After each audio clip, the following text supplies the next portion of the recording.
una sa lahat, gusto ko munang linawin na hindi po ako part ng meeting. Hindi ko po kilala si Presidente Bongbong Marcos, hindi ko po kilala si First Lady, at hindi ko rin po kilala o hindi rin ako malapit sa ating speaker.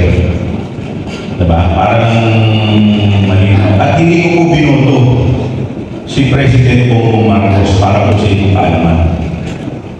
Ako po ang nag-iisang aksyon demokratiko sa Kongreso. At hanggang ngayon, mananatili pa rin po ako na aksyon demokratiko. Pero, nung nakakalalala ko, nagsalita na po yung taong bayan. Ang nakuha ko ng ating Presidente, 31 million na boto. The people have spoken. So sa akin kung paniniwala, tapos na ang election, it's time to move on. Dapat suportahan na po natin yung nanalo. At bilang parte po ng gobyerno, siyempre, hangat ko po na magtagumpay po ang ating gobyerno. Dahil kaya naman po kami lahat nandito. Kaya naman po ninyo kami lahat binoto.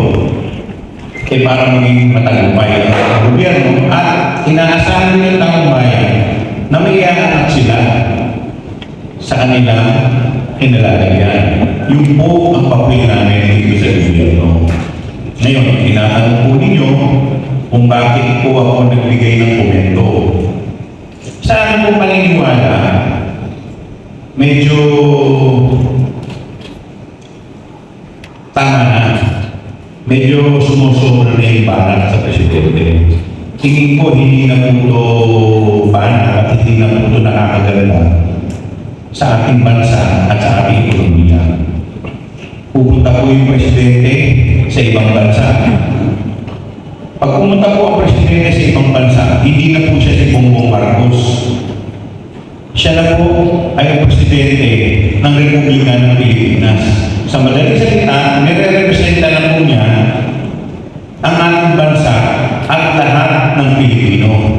So sa akin po paniniwala, hindi naman po siguro tama na habang siya ay nagtatrabaho sa ibang bansa, pinapanatan po natin siya dito. Pinapahiya po natin ang Presidente sa ibang bansa. Pag pinahiya po natin ang Presidente sa ibang bansa, ang napapahiya po hindi lang po ang Presidente, pati po tayong mga Pilipino.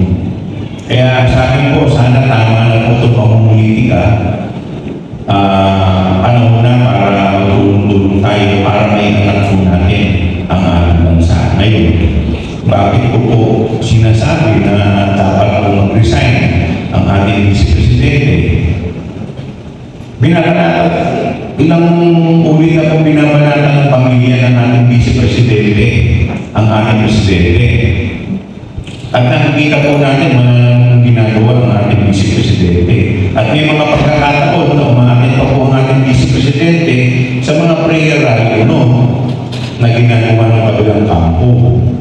Habang siya naman po ay nag-i-enjoy bilang parte ng official family ng ating Presidente. So paano po niya magagawa ang kanyang faction kung gano'n po ang panawagan ng kabilang kampo na umalis sa pwesto ang ating Presidente? So ibig sabihin po, hindi sila naniniwala sa liderato ni Presidente Bongbong Marcos. So paano ka magiging parte ng official family? Paano ka magiging alter ego ng Presidente kung hindi kayo naniniwala sa ating Presidente?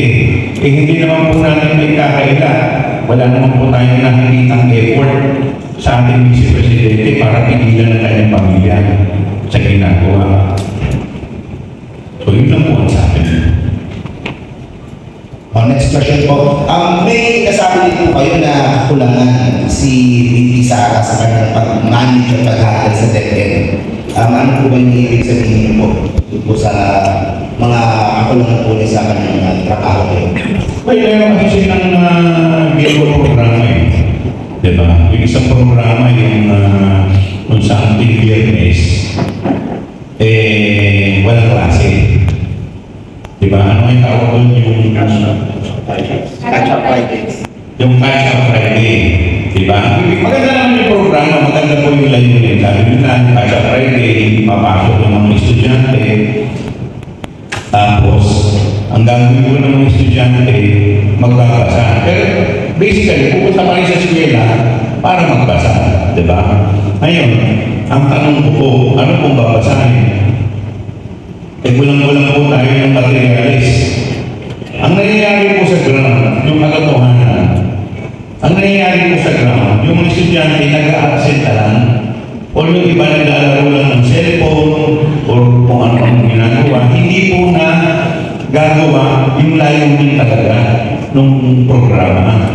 So sa akin po paniniwala, medyo minadali nila. Sana po, ang una po nilang ginawa, yung mga reading materials, kung saan interesado yung mga estudyante, yun muna ang ginawa. Kasi alam po nila ginagawa naman yan sa private school, pero yung mga library nun, puno at hitik sa libro ng mga interest ng mga estudyante. So dapat, ganun muna ang ginawa. Yung mga ordinaryong textbook natin kulang. Yung pakala mga libro kung saan magkaka-interest. Kasi ang layunin niya is para ma-improve yung reading comprehension ng estudyante. Dahil sa ngayon, nakakalungkot pong aminin, out of 81 countries pa, kung hindi po ako nagkakamali, nasa 76 po tayo, nasa laylayan po tayo. So sana, pinag-isipan po nila na maigi itong programa. Hindi yung inilabas para may present sa media na meron po silang programa. Yung po yung isa. Pangalawa, until now, nandun pa rin yung tinatawag natin na yung online. Diba?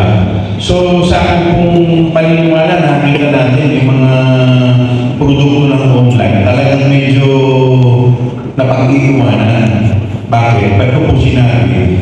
Kasi online. So, ano ba magiging resulta? Kung minsan, gumagawa ko ng mga assignment doon, mga magulang.